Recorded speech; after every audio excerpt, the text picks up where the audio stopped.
अस्सलाम वालेकुम दोस्तों, मेरा नाम बिलाल खान है। कैसे हैं आप? उम्मीद करता हूं आप खैरियत से होंगे। तो आज की वीडियो में मैं आपको बताने जा रहा हूं कि किस तरह दूसरी विंडो को भी मैं फंक्शनलाइज करूंगा। तो जैसे कि पिछली वीडियो में मैं आपको बता चुका था कि मेन विंडो जैसा जो थी उसको मैंने फंक्शनलाइज कर दिया था। तो इस वीडियो में मैं जो दूसरी विंडो होगी उसको भी फंक्शनलाइज करूंगा। तो इसके करने के लिए मैं सबसे पहले इस विंडो को रन करता हूं और आपको ये बताता हूं। एक्सटर्नल ड्राइव पे मैंने क्लिक किया, नेक्स्ट। तो ये जो बटन्स हैं ये अभी फंक्शनलाइज नहीं हुए हैं, तो इनको मैं अभी फंक्शनलाइज करूंगा और आपको इसका प्रोसेस बता दूंगा। तो इसके करने के लिए मैं सबसे पहले यहाँ से शुरू करता हूँ और फंक्शन बनाता हूँ सेलेक्ट पाथ 1 की क्लास के अंदर, और फंक्शन का नाम होगा ब्राउज फाइल 1।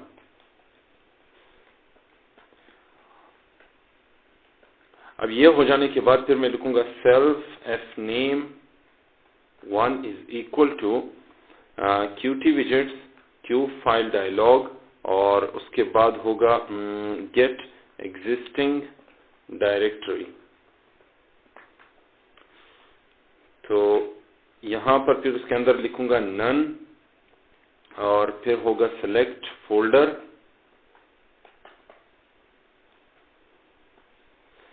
इसके हो जाने के बाद फिर इमेज,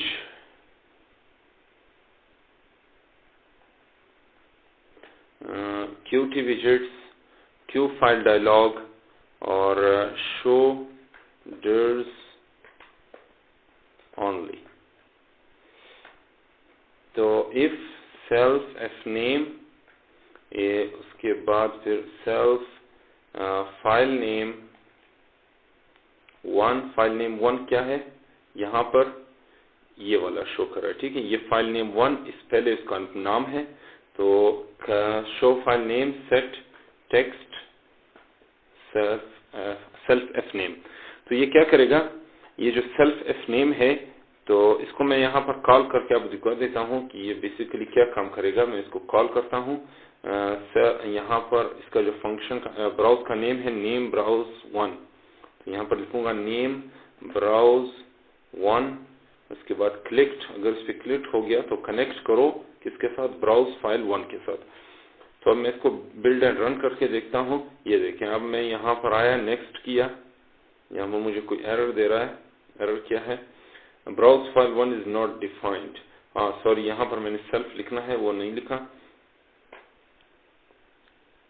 अब यहाँ पर आया, ये नेक्स्ट किया, तो ये जो है यहाँ पर ये देखिए इमेज शो हो रहा है। तो ये बेसिकली मैंने बाय डिफॉल्ट इसको यहाँ पर चूज कर दिया है। तो अब अगर मैं यहाँ पर कोई भी लोकेशन यहाँ पर दे देता हूँ चूज करके, तो वो चेंज हो जाएगी इमेज से ये वाले। तो यहाँ पर ये डिस्प्ले हो गया। तो फाइल नेम के अंदर सेट टेक्स्ट यानी एफ नेम 1 जो है वो बेसिकली ये है, किधर गया ये एफ नेम 1 है। ये किसके अंदर है? ये फाइल नेम, ये जो पूरा ये जो पाथ है इसके अंदर, यहाँ पर, ठीक है, इसके अंदर शो हो गया है। तो वो इसके हो जाने के बाद मैं सिंपली इसको कॉपी करता हूं और यहाँ पर इसको पेस्ट कर देते हैं। पेस्ट हो जाने के बाद मैं थोड़ी सी इसमें चेंजेस करता हूं। यहाँ पर सब में 2 लगा देता हूं।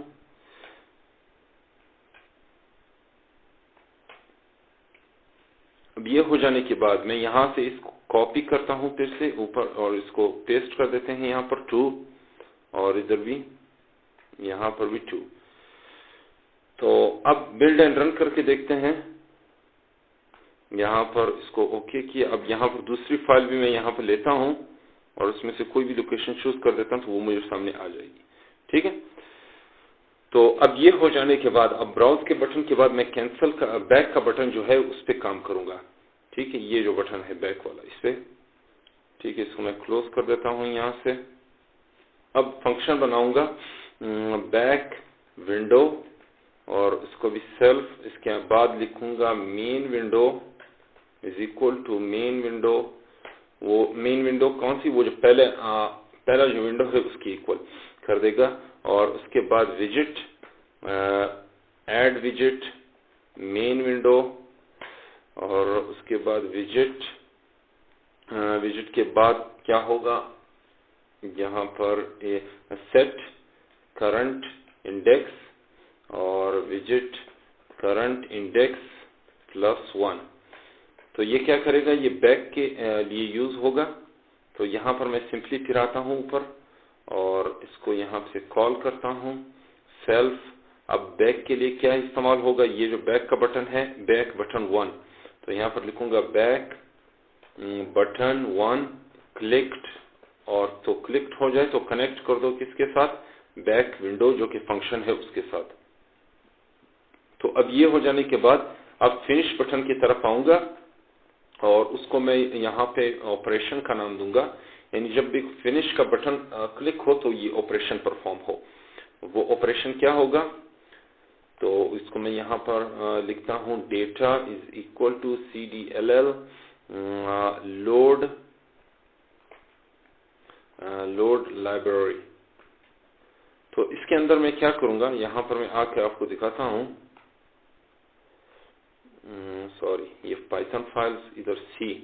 तो ये देखिए यहाँ पर सी की फाइल .c के नाम से मौजूद है। तो मुझे यहाँ पर SO फाइल चाहिए। तो मैं यहाँ पर सिंपल आया कमांड प्रॉम्प्ट में और GCC ये लिखा। ये कोड पहले से मैं लिख चुका हूँ, आप इसको लिख लीजिएगा। तो ये बेसिकली क्या करेगा, main.c से main.so फाइल बना देगा, इसको अलग कर देगा। तो ये मैंने एंटर किया। तो अब देखें जो main.so फाइल है वो बन गई है।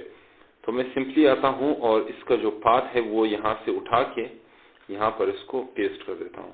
ठीक है, तो ये इसलिए क्योंकि मुझे अभी जो मेन का जो क्या कहते हैं यहाँ पर जो मौजूद है ये वाला, तो ये गेट नोटिफाइड का जो फंक्शन मैंने main.c में बनाया था सी लैंग्वेज में, तो उसको मैं यहाँ पर पाइथन में यूज करूंगा।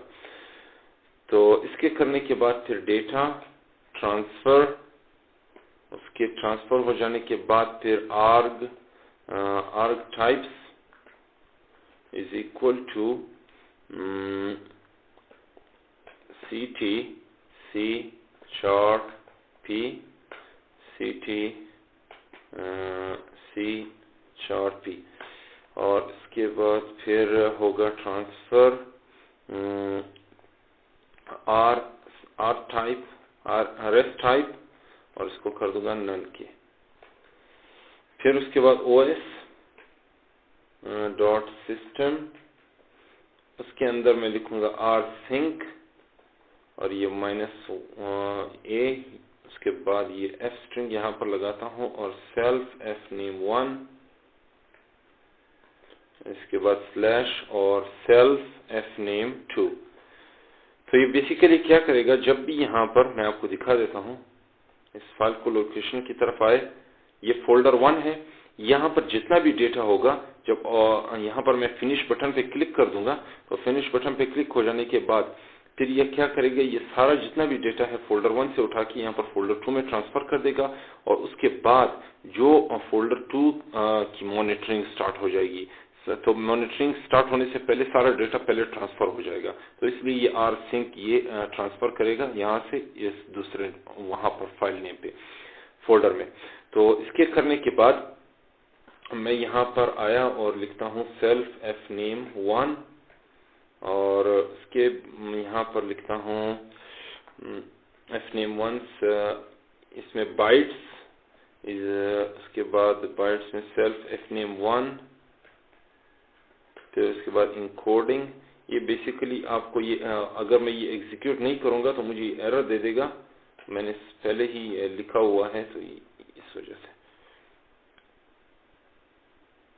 यहाँ से इसको कॉपी किया, इधर पेस्ट कर दिया। अब ये fname1 की बजाय मैं fname2 लिखूंगा इधर, और यहाँ पर भी fname2, और इसके करने के बाद फिर मैं लिखूंगा data get notified self fname1 और सेल्फ fname2। तो ये जो गेट नोटिफाइड का फंक्शन है उसको मैंने यहाँ पर यूज कर दिया है। तो एक चीज और मैंने ऐड करनी है, वो ये है कि इफ सेल्फ फाइल नेम 1, ये ठीक है, यहाँ पर फाइल नेम 1। तो अगर ये फाइल नेम 1 क्या हो, इसका जो टेक्स्ट हो उसमें अगर कुछ भी ना हो, ठीक है, यानी खाली रह जाए, उसमें कोई भी टेक्स्ट आपने ना लिखा हो, या और सेल्फ फाइल नेम 2, यानी दूसरे जो फाइल है उसका भी अगर टेक्स्ट खाली हो तो वो भी अगर खाली हो तो फिर मैं क्या करूंगा, सेल्फ मैसेज शो करवाऊंगा। क्या मैसेज शो करवाऊंगा, text error browse the file या फाइल्स, और self message set style sheet, और इसके अंदर लिखूंगा कलर और वो होगा रेड। तो बेसिकली अगर यहाँ पर जो क्या कहते हैं, ये एल्स हो गया, तो यहाँ पर अगर यहाँ पर कोई टेक्स्ट ना दिया हो या यहाँ पर कोई टेक्स्ट ना दिया हो और मैंने ऐसे ही फिनिश कर दिया तो वो मुझे यहाँ पर इस जगह पे एरर मैसेज दे देगा। मैसेज का यहाँ पर लिखा हुआ है, ठीक है, तो यहाँ पर मुझे एरर मैसेज शो कर देगा, और अगर दोनों पूर्ण हो तो मुझे मैसेज शो नहीं करेगा। तो ये हो जाने के बाद अब मैं सिंपली ऊपर आया और इस फंक्शन को मैंने कॉल करना है, तो इसके लिए मैं लिखूंगा सेल्फ यहाँ पर finish button dot one, finish button 1, ये है, ये फिनिश बटन 1 यहाँ पर ये इसका नाम है। तो इसके बाद अगर इस पे क्लिक किया जाए तो उसको कनेक्ट कर दो सेल्फ किसके साथ, ऑपरेशन के साथ, ठीक है। तो ये हो जाने के बाद अब यहाँ पर फिर से एक फंक्शन बनाऊंगा और उसको मैं नाम देता हूँ क्लोज इवेंट का, क्योंकि अब ये मैंने कैंसिल करना होगा तो फिर उसके लिए वो क्लोज हो जाएगा, ठीक है। तो उसके करने के लिए यहाँ पर मैं लिखूंगा रिप्लाई इज इक्वल टू, और इसके अंदर लिखूंगा क्यू मैसेज बॉक्स। यहाँ पर मैं ऊपर आया, यहाँ पर क्यू मैसेज बॉक्स इंपोर्ट करता हूँ, क्यू मैसेज बॉक्स यहाँ पर मैंने इंपोर्ट किया। अब क्यू मैसेज बॉक्स के बाद मैं यहाँ पर लिखूंगा क्वेश्चन, और सेल्फ यहाँ पर लिखूंगा विंडो क्लोज, उसके बाद लिखूंगा are you sure to close the window, ठीक है। तो यहाँ पर मुझे वो मैसेज शो करेगा, फिर जाके मैं यस या नो कर दूंगा। तो इसके लिए मैं क्यू मैसेज यस या क्यू मैसेज नो, तो जो बाय डिफॉल्ट आएगा वहां पर शो होगा तो वो क्यू मैसेज नो होगा। तो क्यू मैसेज, इसके बाद फिर मैं लिखूंगा if reply is equal to Q message yes, अगर मैसेज यस हो तो यस पे क्लिक करेगा तो क्या होगा, तो वो क्लोज हो जाएगा। तो क्लोज करने के लिए मैं यहाँ पर लिखूंगा सेल्फ, बल्कि यहाँ पर क्या होगा क्यूटी कोर और क्यू टाइमर, उसके बाद लिखूंगा सिंगल शॉट, और सिंगल शॉट के बाद यहाँ पर लिखूंगा विजिट, और विजिट क्या होगा, क्लोज हो जाएगा, ठीक है। तो अगर ये ना हो तो यहाँ पर मुझे क्या करो, शो कर दे प्रिंट सिंपल। तो मैं पहले इसको आता हूँ ऊपर और इस फंक्शन को भी कॉल करता हूँ, और इस फंक्शन के लिए मैं यहाँ पर क्लोज इवेंट के लिखूंगा कैंसल बटन 1 क्लिक्ड, कनेक्ट करो सेल्फ के क्लोज इवेंट के साथ, ठीक है। यहाँ पर कैंसिल का बटन यहाँ पर है, ठीक है, कैंसिल बटन 1। तो चलिए बिल्ड एंड रन करके देखते हैं, ये है। तो यहाँ पर मैंने एक्सटर्नल ड्राइव पे क्लिक किया, इसके बाद यहाँ पर ब्राउज, पहले इन बटन्स को देखते हैं। अगर मैं कैंसिल करता हूँ तो मुझे ऑप्शन शो करता है नो, ठीक है, फिर कहता हूँ यस, ये देखिए क्लोज हो गया। फिर से बिल्ड एंड रन करके देखते हैं, यहाँ पर आया, फिर से क्लिक किया, ये बैक, ये फिर से बैक हो गया, ठीक है। अब यहाँ पर जो दूसरा फिनिश का है वो मैंने काम में कर लाना है, तो इसके लिए मैं सिंपल आया, यहाँ पर एक चलिए इधर यही चूज कर देते हैं, फोल्डर 1। तो फोल्डर 1 का जो डेटा है वो इसको मैं वो खोलता हूँ यहाँ पे, किधर गया ये। तो ये फोल्डर 1, इसके बाद ये फोल्डर 2 में कुछ भी नहीं है। मैं यहाँ पर फोल्डर 2 सिलेक्ट करता हूँ, तो वीडियोस के अंदर फोल्डर 2 इसको मैंने चूज किया। अब मैं फिनिश दबाता हूँ, ये देखिए ये डेटा आ गया। ठीक है, यहां से वो कह रहा है कि मॉनिटर हो रहा है। तो अगर मैं सिंपल पहले इसको बंद करता हूं,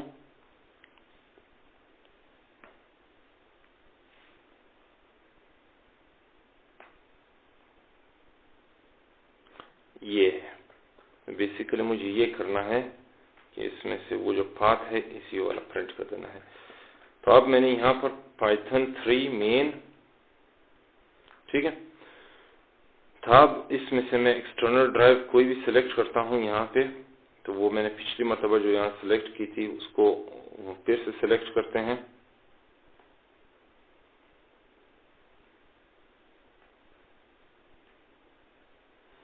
ठीक है, अब ये डेटा ट्रांसफर नहीं हुआ क्योंकि वो पहले से ही ट्रांसफर हो चुका था। तो इसके लिए यहाँ पर देखिए पहले से ही ट्रांसफर हो गया। अब मुझे ये कह रहा है मॉनिटर। तो मैं यहाँ पर फोल्डर 1 में अगर कोई भी चीज मैं फाइल बनाता हूँ, ठीक है, फाइल बना देते हैं। यहाँ पर मैं कहता हूँ न्यू। तो ये देखिए दोनों में क्रिएट हो गया।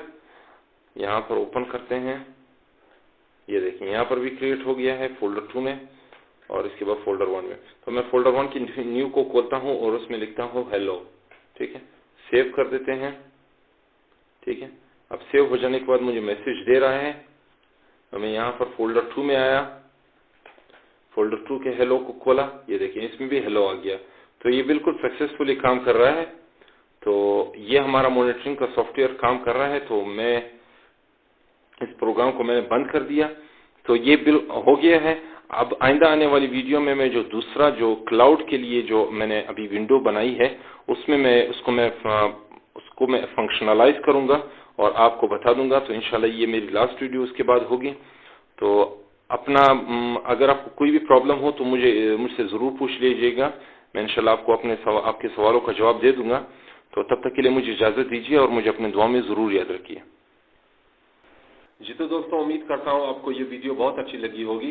अगर ये वीडियो आपको पसंद आए तो मेरी इस वीडियो को लाइक करें और अपने दोस्तों के साथ शेयर करें और मजीद इस तरह की वीडियोस हासिल करने के लिए मेरे चैनल को जरूर सब्सक्राइब करें।